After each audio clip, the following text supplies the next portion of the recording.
Hi, and welcome to Make Distractions Disappear, a three-step approach. When I start working with a new coaching client, one of the first things I ask them to do is to give me a list of all the things that are making them nuts, the things that they're tolerating, the things that are bugging the life out of them. And I ask for that in addition to the list of goals that they're working on. And so many of my clients ask me, well, why do you want all that? And the reason I give them is because those things that we're tolerating, that we're putting up with, are the things that typically are getting in the way of us accomplishing what's really important to us.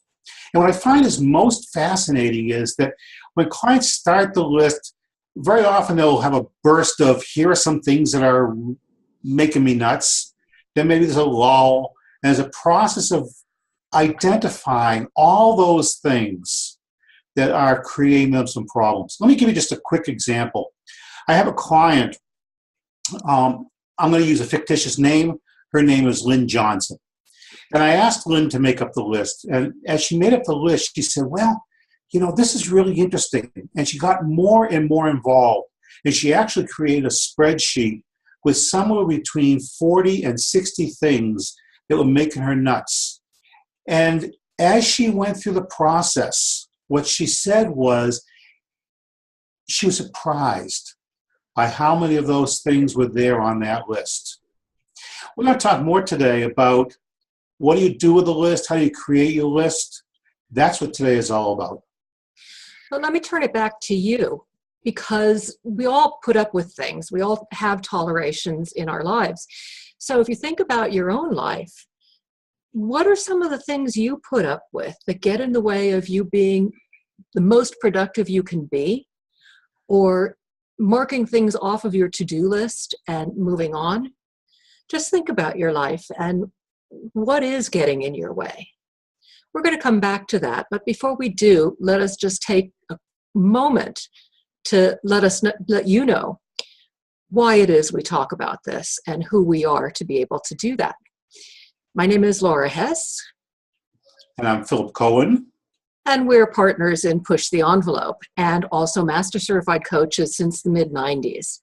And this is something that we work on with just about every client in coaching that we've worked with. And they all have the same response and the same results. So we want to share the whole three-step process with you so that you can do the same thing for your life that our clients have done over all of these years. So today what we've got is a three-step strategy for eliminating all of those things that get in the way and that prevent you from living stress-free. So starting there, we want to make this as easy to understand as possible for you, as easy as 1, 2, 3.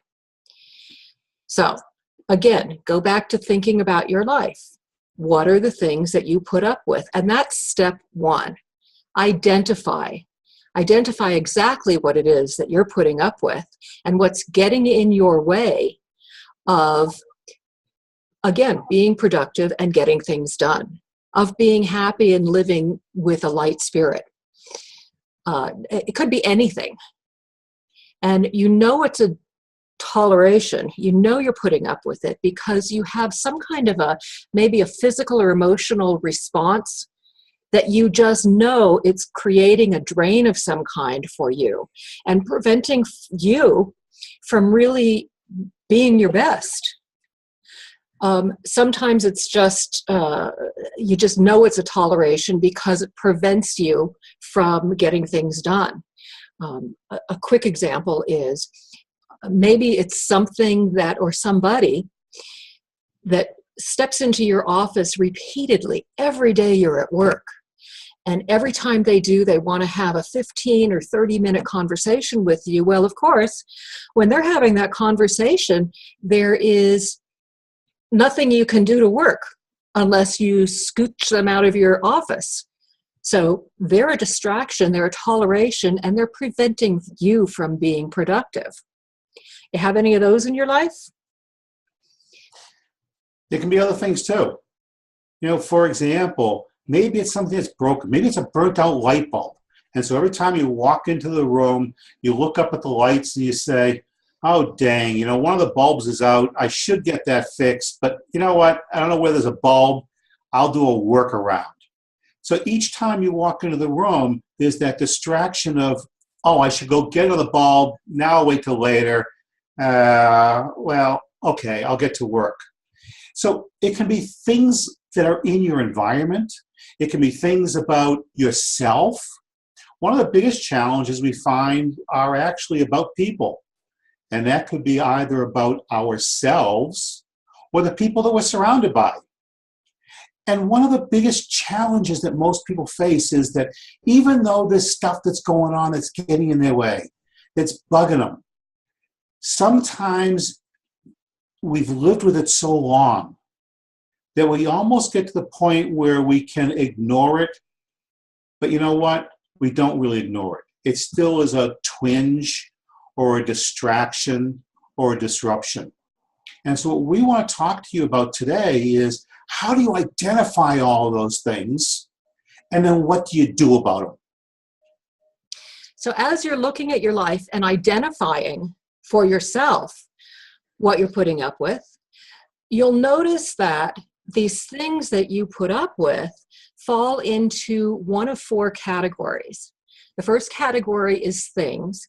For example, the light bulb that Philip spoke of. The second is events or activities, and these are meetings that you go to, business networking events, family events. They could be anything, but it's something that you have to go and participate in. The third and fourth categories both involve people. One is things that you tolerate about other people. For instance, the person who walks into your office on a regular basis and takes your time, or things about yourself. For instance, you have a habit of always arriving late for meetings. And for you, every time you walk into a room late, you know that you're drained and you're just not spot on with whoever it is you're meeting or the purpose of the meeting. So those are the four categories: activities or events, things, yourself, or other people. And each of those categories has a different way of being eliminated, and we'll get into that in just a couple of minutes. Let me just add on a second. Some of the people who are listening may be thinking, well, why does it make a difference if it falls into certain categories? Part of what becomes important is actually looking for patterns. You know, are there things there that repeat themselves? So things that are similar, because as we talk about how to get rid of these things, if you can find patterns, then sometimes it becomes very easy to take care of these things because you find one approach and you use it over and over and over again. One approach for each category that works for you, because the same approach is not going to work for different categories. So something to be aware of, okay? So step 2, Philip? Yeah, step 2 is we want to identify, okay, this thing is bugging me. What is it that I want instead? Okay, the burnt out light bulb, I want a lot of light in my office. I want to get it fixed. Or the person who is coming into my cubicle or into my office, I want them to stop it. Or I want them to stay in my office for a shorter period of time. If it's something about me, maybe what I want is that instead of doing a certain activity, I want to be doing a different kind of an activity. So the key is to identify, what do I want instead of this? Another quick example. When my daughter was much younger, she used to keep her room a mess. And of course, like every good parent, I wanted my daughter to clean her room. So the first thing I needed to do was to decide, what did I want? And arguing with her all the time wasn't what I wanted. What I wanted was the room to be clean. And so for each of the things that we are putting up with, we want to be clear, what is it that I want in place of what I have? Once we know that, we come to the next step. And the next step is actually the key to the whole process, and that is implementing the strategy that's going to eliminate that thing you tolerate and prevent it from ever happening again for you. And as we said, there are different strategies for each category, okay? And some of the things you may never be able to eliminate, like go back to Philip's daughter. Cleaning the room was something that a parent wanted. My folks went through it too. But that was never going to happen because it was not her behavioral style. So what we decided to do was, if she wanted to keep her room messy, the door got closed so that we didn't have to look at it. We knew she wasn't going to change. It wasn't the mountain we wanted to die on. So we came up with a compromise that made it possible for us to not have that energy drain because of a messy room, and it worked for everybody. Okay. So let's talk about some of the implementation strategies that you would use for the categories. We're going to leave the ones about people for the end because those tend to be a little bit more complex and sometimes much harder to implement, simply because when you're talking about people, there's a whole lot more dynamic that goes into the resolution than the other two. So I just talked about a behavior with Philip's daughter, but let's go back to events and activities. How do you eliminate the tolerations that you have about events and activities? Well, this is a really easy one, and it involves behavior modification on your part. Now, the easiest strategy is learn to say no. Piece of cake, right? Just say no. If you don't want to go someplace, say no. How does it work when it involves family, though? Okay, again, it's other people, but it's actually an event. So if the reason you don't want to go is because you just don't want to be with these people, not true for most people. However, it does happen. If you cannot get out of this because of family obligation or some other reason, then you learn how to position yourself at the event or activity so you're not really fully engaged with what's going on, and you can allow the behaviors of other people that are impacting you to just kind of roll off your shoulder. I'm going to date myself here. Do you remember the show Get Smart when was that on? In the 80s? Something like that. But Adam, was his name Adam? I don't even remember. But in his office, he had what he called a cone of silence. And when they were looking for privacy, he would lower the cone of silence so that whatever they said stayed secret, right? You can do an imaginary cone of silence over yourself when you're at an event that you cannot avoid, so that it kind of protects you from what's happening around you. And you can just imagine that cone and the toleration bouncing off of it before it even gets close to you. Other thoughts, Philip? Sure. You want to stay with events? Because if we stay with events, For the moment, if we stay with events, sometimes it's about who else can we take with us, or are there ways that we can limit our exposure to some of the things that we don't want to do. So, for example, if I know that I have to attend an event because it's family or business, maybe I go for a shorter period of time. So that way I can have something, I'll do what I need to do, but do it in a smaller dose. Sometimes we make assumptions that if we're committing to something, we're committing to the whole thing. Maybe that's not necessarily true. Maybe there are things that we can commit to, but we can carve out pieces about how much of that we actually want to make that commitment to. And so for each of the events that are on your list, You look at what's the strategy that will work for me for this specific event. Recognizing that there may not be one strategy for all events, there probably won't be, but there will be strategies you can find for everything that falls into that category. And if what you want is to say no to the event in the first place, as you're growing that muscle, it might be that you say, let me think about that, instead of no right off. That gives you a chance to really decide if you want to show up or not. And it leaves you plenty of room to decline the invitation. And the other thing is, if you found that you have already agreed to show up someplace and you really can't find a way to make it work for you, you can always contact the person who made the invitation or whoever is sponsoring the event and just let them know that this just isn't going to work for you right now. Now, this requires a great deal of self-confidence on some levels, because you're not going to make everybody happy. But this is about taking care of you and eliminating the drains on your energy so that you can access that when you really need it.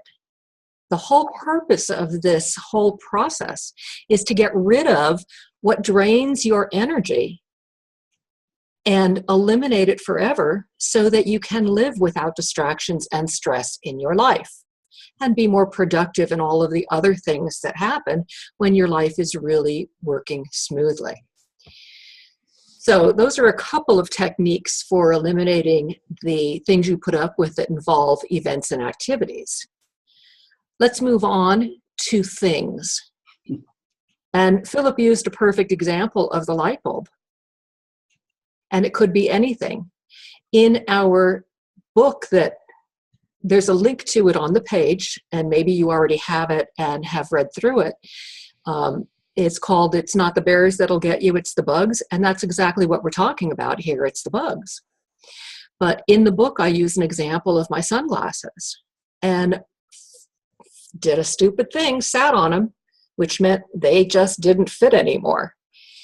And I tolerated those every single time I put them on, and it drained my energy whenever I was wearing them. Now, you might think that's really silly. It's just a little thing. Well, yeah, but anything that drains your energy needs to be eliminated. It just doesn't belong in your world.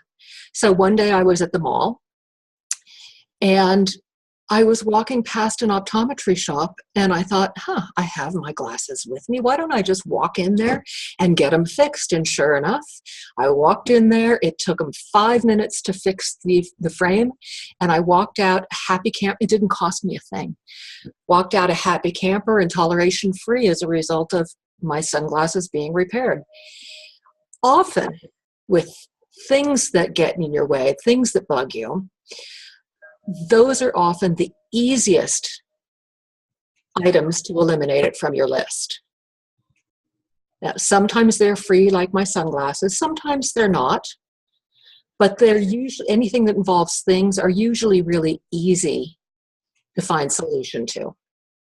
The problem for a lot of things that fall into that category, though, is that very often what we do is we say, it's not such a big deal. I'll wait till later on. And then it happens again, and it happens again. And keep in mind, when we talk about it's draining your energy, what we're talking about is it's distracting you. It's taking your focus away from what is important. What is important are the things that you want to get done, the things that will make a difference in your life. So maybe it means hiring a handyman or a handy person. Maybe it means finding a friend to help you to fix something or to change something. Sometimes it just means being creative and thinking about what is the best way to get something done, because it doesn't necessarily have to be you that makes the thing go away. It could be somebody else. It may cost a few bucks, but it'll be well worth it. Laura. Well, and I was going to say also, the things that you put up with, the things you tolerate, you may only think about them when you're actually using that thing, like my sunglasses. Once I took them off, I never thought about them again until I had to put them on again. So in between the times that I was wearing them, they were not a distraction, but it didn't eliminate the toleration. And because it's a little drain and in Las Vegas, we wear sunglasses a lot.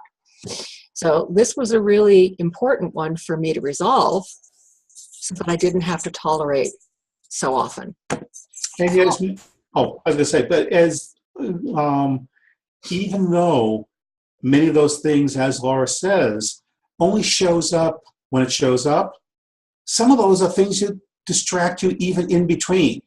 That you get the pop in your head of, oh, I forgot to do, or I need to take care of whatever. And maybe it only distracts you for a moment, or maybe you now forget about what was it that you were doing right now, or what were you in the middle of.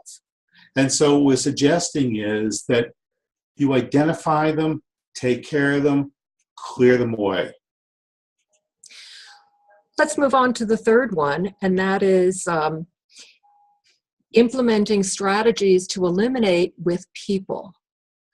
Now, relationships are hard, people are complicated. And depending on who the person is in your life that you're talking about, you may or may not be able to easily eliminate the toleration. Easy example, you have kids.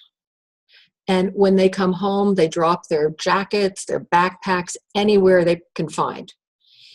And they just can keep doing that. And whenever you see this much litter or clutter on your floor, you can just feel the drain or the emotion come up for you around it.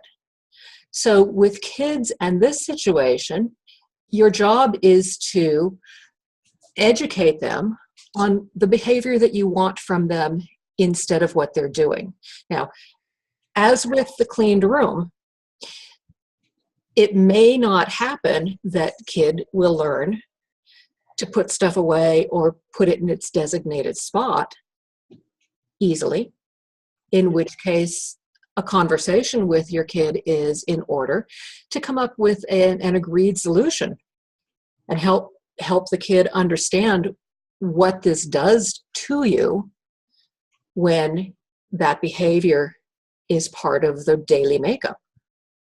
So if you make a request, which by the way is called establishing a boundary with other people, if you make the request and the request is not honored, then conversation is in order. Okay? There's another piece here that's important to remember also. We've been talking about all of these things, all of these distractions as taking away your focus or acting as a distraction. But there's another reality here too. And that is that some of those things might get you upset, might get you bothered.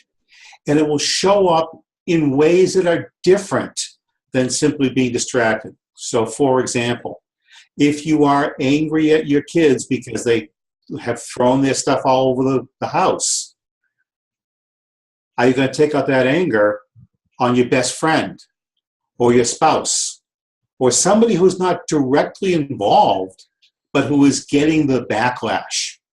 And so this whole piece around the things you're tolerating can extend beyond just the moment and beyond just the interaction with either the thing or the person. It can extend to other people also. Right. So let's take another example.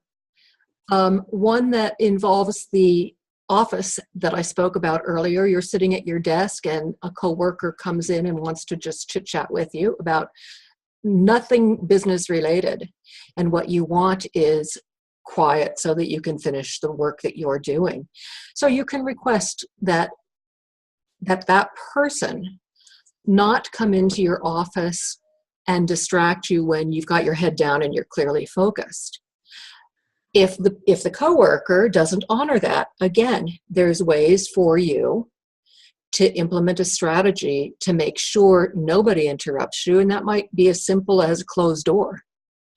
And establish the policy that when my door is closed, do not disturb. It will usually work, and what you'll find most often is when you're making requests of people, the behavior that they're doing often is something that they just aren't even aware that it bothers you. So informing them and making the request is often enough to stop the behavior. And bear in mind that you're asking somebody to change, and because it's not their idea, it might take some repetition on your part to remind this person what it is you want them to do instead of what they're doing. So it requires patience and consistency on your part. Two things that are usually pretty hard for all of us. So, along with some clear communication. One of the big challenges when we're talking to somebody else is sometimes we think they understand what we're saying, but maybe they don't. So part of the strategy for this category is thinking through, what is it that you need to actually do? What do you need to say to this person so that they will in fact understand what it is that you're saying? So let's go to the fourth category, Laura. Things that have to do with yourself and behaviors in you. And these are personal standards that you establish for yourself. I used the example of being late earlier, and that is an example of a personal standard. What you want instead is to at least be on time, if not early, for every meeting. And that's about changing your own behavior. So that you just have to commit to making that change of habit and stay diligent about the behavior you use.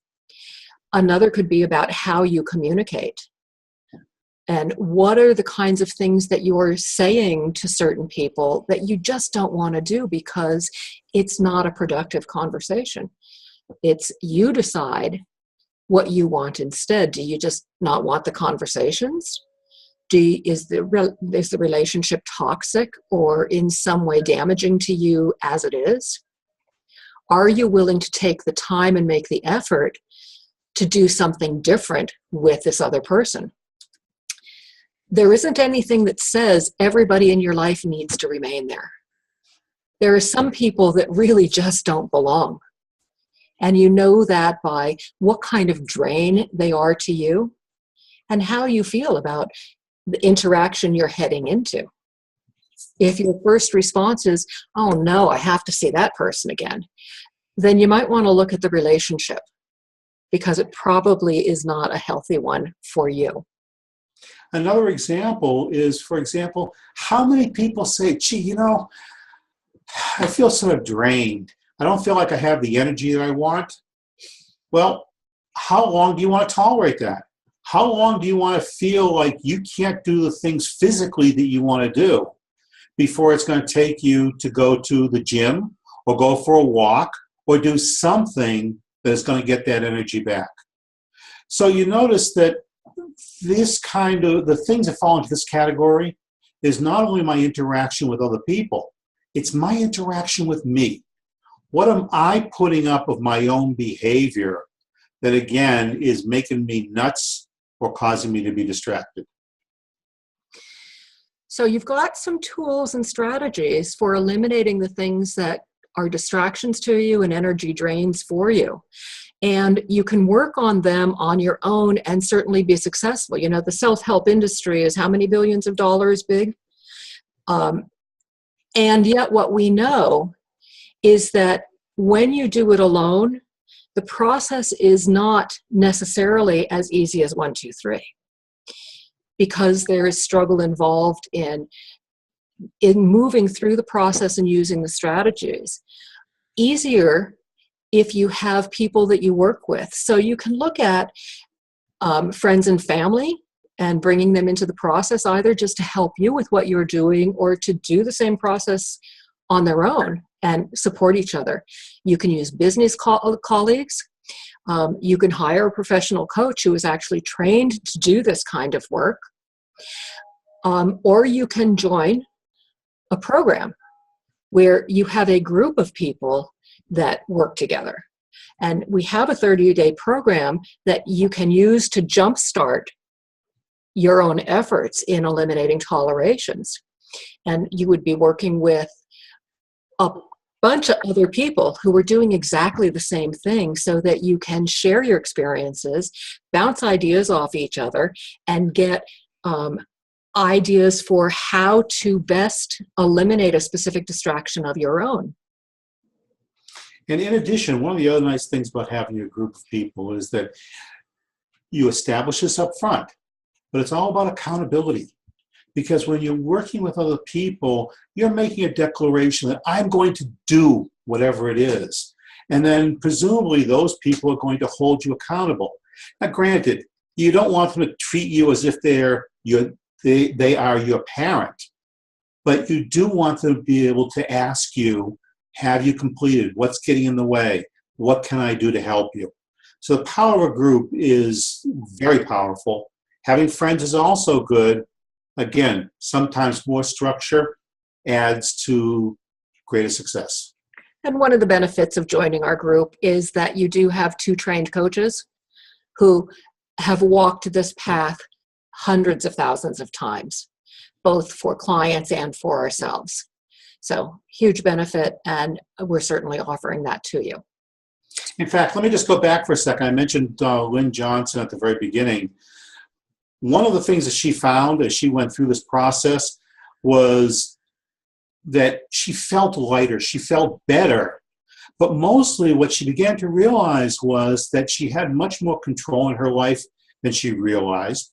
She also realized that sometimes it meant making some tough decisions. But the fact that she had far fewer things bugging her, things getting in her way, things distracting her, meant that she felt much lighter. She felt much more comfortable. And in fact, what she did was actually create a spreadsheet, and she tracked not only each toleration, but she kept track of how far along she was in getting rid of that toleration. So you don't necessarily have to go to that detail, but she got enthused and she got excited as she could feel herself getting the accomplishments, and also watching from her chart how she was progressing.